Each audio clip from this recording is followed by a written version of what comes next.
केंद्रीय गृह मंत्रालय ने हाल ही में एक आंकड़ा जारी किया। वो आंकड़ा जैसे ही पेश हुआ, सत्ता पक्ष से लेकर विपक्ष तक सबके होश उड़ गए। जैसे ही आंकड़ा जारी किया गया, आम जनता की चिंताएं बढ़ गई। इन आंकड़ों ने देश में हो रहे अपराधों पर लगाम लगाने का दावा कर रही केंद्र की भाजपा सरकार की पोल खोल कर रख दी। नाबालिगों, किशोरियों और महिलाओं के लिए देश में कितनी सुरक्षा है, ये आंकड़े उस पर भी प्रश्न चिन्ह लगा देते हैं। साथ ही सरकार महिला सुरक्षा पर कितना काम कर रही है, ये आंकड़े उन कामों को भी बेनकाब कर देते हैं। ये आंकड़ा है देश भर में महिलाओं के लापता होने का। नेशनल क्राइम रिकॉर्ड ब्यूरो द्वारा जुटाए गए इन आंकड़ों के मुताबिक 2019 से 2021 तक देश भर में 13 लाख से ज्यादा महिलाएं लापता हो गई। सिर्फ 3 सालों में इतने बड़े नंबर का आना वाकई हैरान कर देने वाला है। इन आंकड़ों में सबसे ज्यादा मामले मध्य प्रदेश में दर्ज किए गए हैं। मध्य प्रदेश में इस अवधि के दौरान 1,60,180 महिलाएं और 38,234 लड़कियां लापता हुई।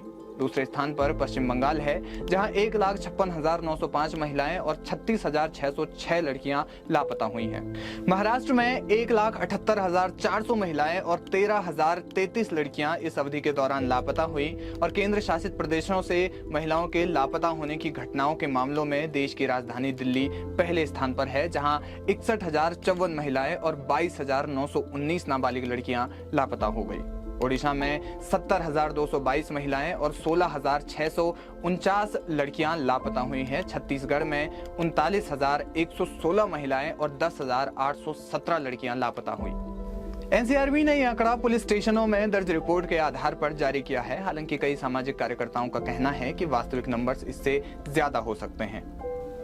ये आंकड़े देश के आम नागरिकों को डराने के लिए काफी हैं। अब सवाल ये उठता है कि सरकार इसके लिए क्या कदम उठा रही है। केंद्रीय गृह राज्य मंत्री अजय कुमार मिश्रा ने इस संबंध में कहा कि सरकार महिलाओं की सुरक्षा के लिए काम कर रही है और सरकार ने इसके लिए कई बड़े कदम उठाए हैं। इनमें साल 2013 का यौन अपराध निवारण अधिनियम भी शामिल है। उन्होंने कहा कि कानून को और अधिक ज्यादा प्रभावी बनाने के लिए 2018 में संशोधन किया गया था और 12 साल से कम उम्र की लड़कियों के साथ रेप करने पर अब मौत की सजा हो सकती है। उन्होंने कहा कि कानूनों में संशोधन किए जाने के बाद पीड़िताओं को त्वरित न्याय दिलाने की बात भी कही गई है, क्योंकि मामला दर्ज होने के 2 महीने के अंदर जांच पूरी करने और आरोप पत्र दाखिल करने का आदेश दिया गया है। इसके अलावा अगले 2 माह के अंदर सुनवाई पूरी करने की भी बात कही गई है।